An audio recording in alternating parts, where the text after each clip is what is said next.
நீங்கள் பார்த்துக் கொண்டிருப்பது தமிழ்நாடு முக்கிய செய்திகள்.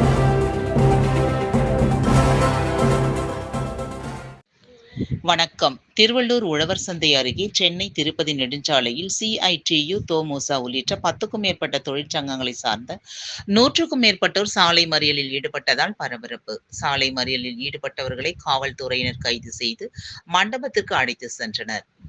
நாடு முழுவதும் விலைவாசி உயர்வை கட்டுப்படுத்த வேண்டும், குறைந்தபட்ச ஊதிய உயர்வை அதிகரிக்க வேண்டும், பொதுத்துறை நிறுவனங்களை தனியார் மயமாக்குவதை கைவிட வேண்டும், புதிய ஓய்வூதிய திட்டத்தை கைவிட வேண்டும், ஒப்பந்த தொழிலாளர்களை நிரந்தரம் செய்ய வேண்டும், படித்த இளைஞர்களுக்கு வேலைவாய்ப்பை உருவாக்க வேண்டும், மத்திய அரசின் தொழிலாளர் விரோத சட்டங்களை உடனடியாக திரும்பப் பெற வேண்டும் என்பன உள்ளிட்ட 17 அம்ச கோரிக்கைகளை வலியுறுத்தி இன்று நாடு தழுவிய அளவிலான வேலை நிறுத்தத்துக்கு மத்திய தொழிற்சங்கங்கள் அழைப்பு விடுத்தன.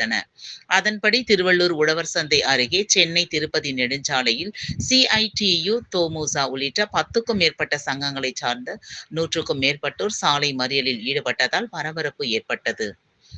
இதனை அடுத்து சாலை மறியலில் ஈடுபட்டவர்களை காவல்துறையினர் கைது செய்து மண்டபத்திற்கு அழைத்து சென்றனர். இதனால் அப்பகுதியில் சிறிது நேரம் பரபரப்பு ஏற்பட்டது.